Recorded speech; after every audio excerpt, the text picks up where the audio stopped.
Hello friends, मैं भारती शर्मा एक बार फिर से मौजूद हूँ आपके सामने कुछ कहानियों के साथ। आज मैं आपको एक कहानी नहीं, दो कहानियों का समावेश आपके सामने रखूँगी। बहुत ही खूबसूरत कहानियाँ हैं जिससे कि मैं कह सकती हूँ कि हमारे जीवन में कुछ ना कुछ तो थोड़ा बहुत सुधार कुछ सोच में ज़रूर आएगा।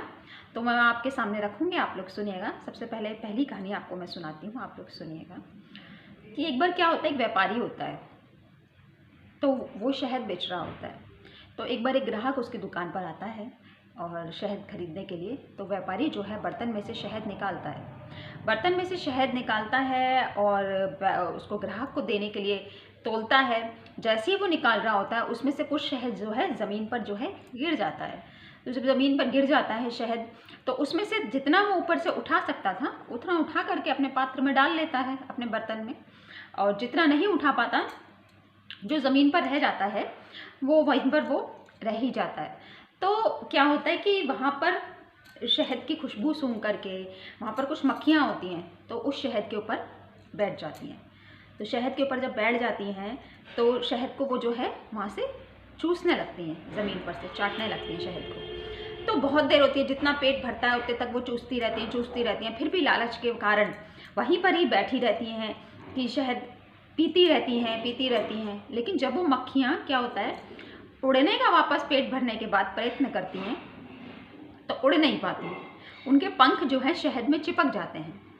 कुछ के पंख चिपक कर टूट जाते हैं जिससे कि वो फड़फड़ाती हैं, तो वो उनके पंख चिपक जाते हैं शहद से इस कदर कि वो टूट जाते हैं। और कुछ जो है कोशिश करती रहती हैं, लेकिन फिर भी वो उसमें और भी ज़्यादा चिपकती जाती हैं। पूरा शरीर उन मक्खियों का जो है शहद में ही हो जाता है, जिससे कि वो शहद में ही रह जाती हैं। और दूसरी मक्खियाँ भी देख रही होती हैं कि ये मक्खियाँ जो है शहद जो है चूस रही हैं, और देखो इनकी क्या गत हो गई है। मतलब एक लिमिट के हिसाब से इतनी देर वो बैठी रही, वो तो वो चिपक गई। अगर वो जब तभी थोड़ा जल्दी उड़ जाती, थोड़ा बहुत हल्का चूस करके भी, तो भी शायद इतने उससे ना चिपक पाती। लेकिन फिर भी लालच के कारण वो चिपकी रही वहाँ पर। तो और मक्खियों ने भी इससे कोई सबक नहीं लिया और वो उस शहद के अंदर चूसते चूसते वहीं पर ही ढेर हो गई। तो मैं यही कहना चाहूँगी इस कहानी के माध्यम से आप लोगों से कि जीभ का स्वाद इतना नहीं, सबसे ऊपर होना चाहिए।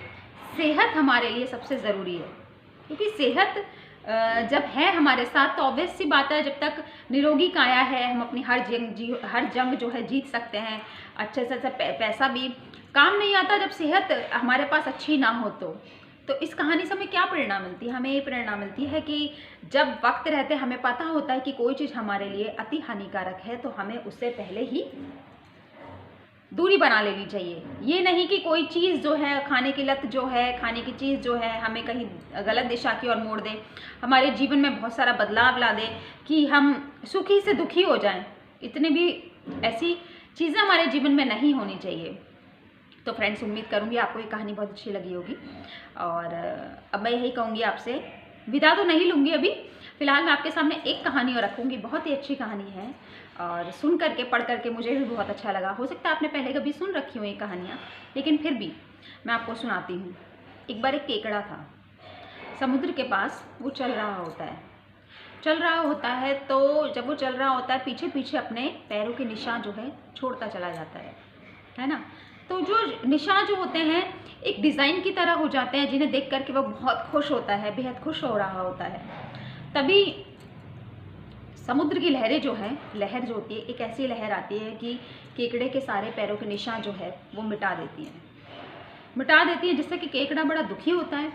वो लहर के पास जाता है और लहर से कहता है कि मैंने देखो तुमको अपना कितना अच्छा मित्र माना था, और तुमने जिस चीज़ से मैं खुश हो रहा था, तुमने वो पैरों के निशान मिटा दिए।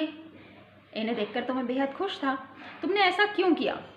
तो लहर कहती है, देखो तुम्हारे पीछे शिकारी भी आ रहे हैं, तुम्हारे पीछे शिकारी चल रहे हैं, तुम्हारे पैरों के निशान देखकर ही वो तुमको पकड़ लेते हैं।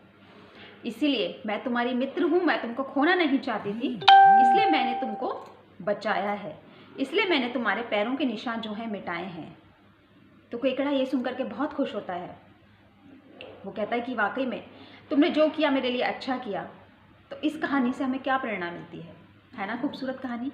इस कहानी से हमें ये प्रेरणा मिलती है कि बिना सोचे समझे हम किसी पर आर्ग्यू नहीं कर सकते। अगर कोई हमारा मित्र है, हमारे लिए कोई काम कर रहा है, जब तक उसको हम पूरी बात को नहीं सुनेंगे, बिना सोचे समझे अगर हम उस पर कटाक्ष करना शुरू कर देंगे कि तुमने ऐसा क्यों किया, ऐसा नहीं।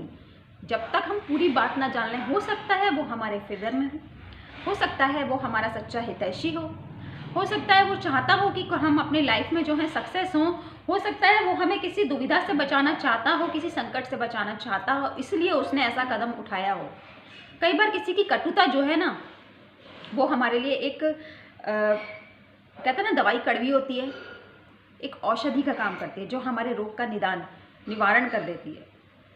तो फ्रेंड्स, कभी कभी सलाह बहुत काम आ जाती है, और अपने दोस्तों से, मित्रों से, कहते हैं ना कि कई बार उनके ऐसे तीखे कदम जो है हमारे लिए अच्छे आगे चल कर के साबित होते हैं। तो इसलिए मैं यही कहूँगी कि बिना सोचे समझे तुरंत ही तैश में आकर के कोई भी निर्णय ना लें, पहले उसको सोचें समझें, तब जा कर के किसी भी बात का निर्णय लें। अपने परिजनों से, अपने मित्रों से वो क्या कहते हैं, क्या कहना चाहते हैं, उनकी बात को प्रॉपर तरीके से पहले सुनें, फिर उसके बाद में ही अपना कोई निष्कर्ष पे पहुँचें, कंक्लूज़न पे पहुँचें। तो फ्रेंड्स, आपको ये कहानियाँ कैसी लगी?